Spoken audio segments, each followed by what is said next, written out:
Hi guys, thank you for joining me. My name's Jose. Today's story is called Listening with My Heart by Gabi Garcia. It's an inspirational story about kindness and compassion. A lot of times we try to do the right thing. We like to help out. We like to be good kids, right? Who likes to be a good kid? But a lot of times we also forget to be kind and to be nice to ourselves. This story is about a little girl who learns the importance of being kind and having some love for yourself. I really hope you enjoy it. Thank you. Listening with My Heart by Gabi Garcia. Esperanza's tummy fluttered as she practiced her lines on the porch. Today was a class play. Waiting for Mama to walk with her to school, she paced back and forth when she spotted a heart-shaped rock. Esperanza picked it up and showed it to Mama as soon as she stepped outside. "I see you found a little treasure," said Mama. Esperanza rubbed its rough surface and felt the twinkle of joy. "Maybe it's a sign." "For what?" asked Mama. She thought about the class playing later that afternoon, wondering what it would finally be like in the spotlight. "To put my heart into everything I do," she answered. At that moment, they heard scratching and a soft cry. Esperanza peeked under the stairs and spotted a kitty, shaking and shivering. No Mama in sight. She scooped the kitten onto her lap and cuddled her. "She's all alone. I think she's hungry."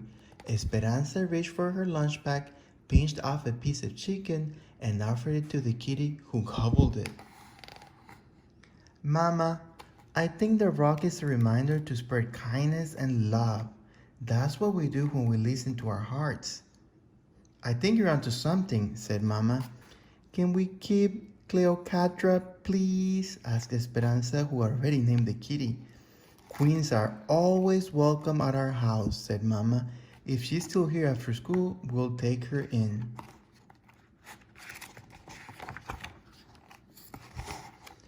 At school, Esperanza was more focused on the play than on math or reading. Clutching her script during recess, she noticed Bao sitting alone on a bench. He was new in school this week and didn't speak much English. She wondered if he felt lonely or scared. Esperanza found a soccer ball and kicked it over to him.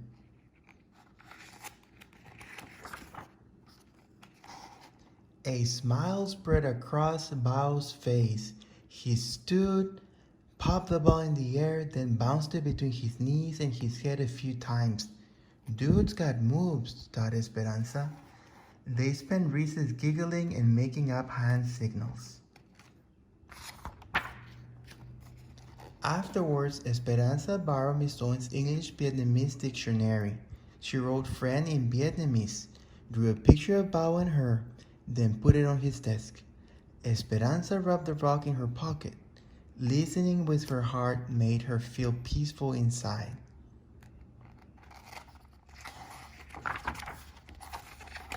Finally, it was time for the performance. It was too late for Bao to be in the play, but he stood at Miss Owen's side as a stagehand. Excitement bubbled as Esperanza waited for her cue. Esperanza walked on stage, tripped as she was about to say her first line, and splattered across the stage. When she got up, she forgot her lines, so Miss Owen whispered them to her from backstage. Heat rushed through Esperanza's body as all eyes were glued to her. She wished she could disappear.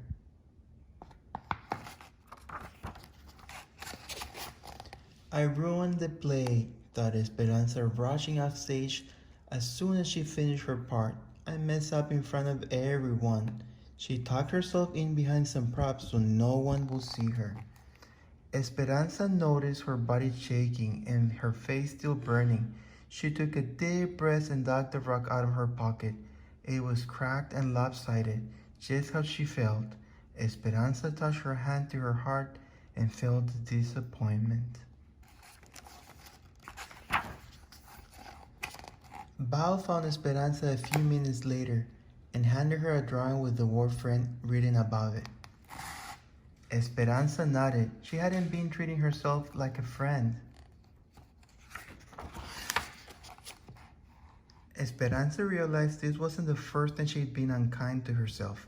At the soccer game last weekend, she'd missed the ball the swoosh by her head, and they lost the game. Nice work, a player from the other team yelled as the others laughed. Esperanza thought she let her team down and was the worst soccer player in the world. Thinking those thoughts made her feel worse.